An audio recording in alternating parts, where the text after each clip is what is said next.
الا الذین تابوا من قبل ان تقدروا علیہم،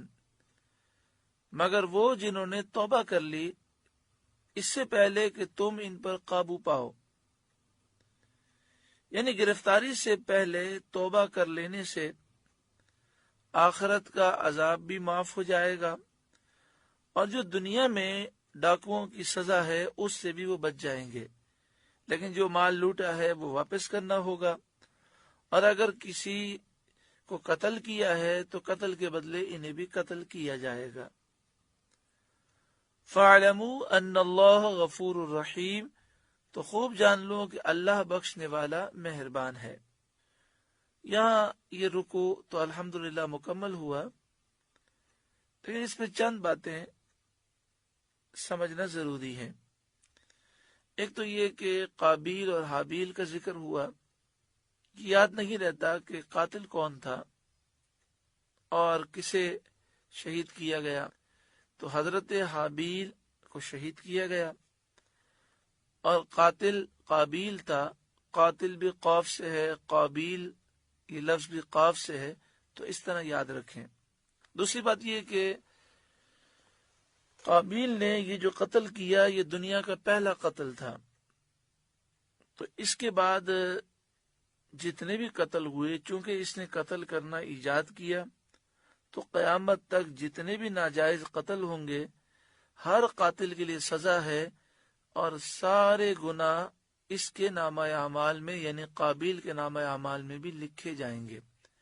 کیونکہ اگر کوئی شخص غلط کام ایجاد کرتا ہے تو جب تک یہ کام ہوتا رہتا ہے غلط کام ایجاد کرنے والے کے نامہ اعمال میں لکھا جائے گا۔ اس لیے ہمیں چاہیے کہ ہم خود گناہ سے بچیں، کم از کم یہ کوشش ضرور کریں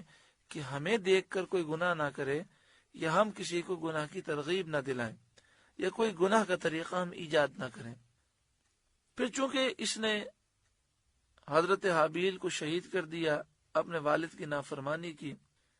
شیطان نے اس کے پاس آ کر یہ بات کہی کہ تجھے پتا ہے حابیل کی قربانی کو آسمانی آگ نے کیوں کھایا؟ قابیل نے کہا نہیں معلوم، تو اس نے کہا کہ یہ آگ کی پوجا کرتا تھا۔ تو پھر قابیل یہ پہلا شخص ہے جس نے آگ کی پوجا کی، اور یہ مجوسی ہو گیا، آگ کا پجاری ہو گیا، اور اسی کفر پر اس کا خاتمہ ہوا۔ جب کوئی شخص گناہ کرتا ہے تو گناہ کرنے سے اس کا ایمان کمزور ہوتا ہے،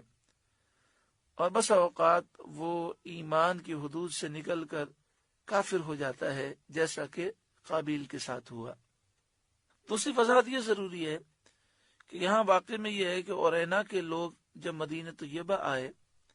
وہ بیمار ہو گئے، تو نبی اکرم صلی اللہ علیہ وآلہ وسلم نے ان کے لیے حکم دیا کہ وہ صدقے کے اونٹوں کا دودھ اور پیشاب ملا کر پیا کریں۔ تو مسئلہ شرعی یہ ہے کہ یہ نبی اکرم صلی اللہ علیہ وآلہ وسلم کے اختیارات ہیں، آپ جس کے لیے جو چاہیں حکم ارشاد فرما دیں۔ جانوروں کا پیشاب پینا ہمارے لیے جائز نہیں ہے۔ بعض لوگوں نے اس سے یہ مسئلہ اخذ کیا کہ بیمار ہو تو بیماری کے علاج کے لیے جانوروں کا پیشاب پی سکتے ہیں، تو اس کا جواب بھی یہ ہے کہ یہ نبی اکرم صلی اللہ علیہ وآلہ وسلم کی خصوصیات میں سے ہیں کہ آپ جس کے لیے جو چاہیں حکم ارشاد فرمائیں۔ نبی اکرم صلی اللہ علیہ وآلہ وسلم نے ہمیں پیشاب سے بچنے کا حکم دیا ہے، لہذا یہ مسئلہ یاد رکھیں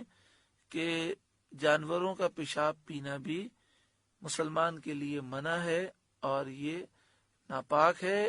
چاہے بیماری کی وجہ سے کوئی پیے تو یہ بھی غلط ہے۔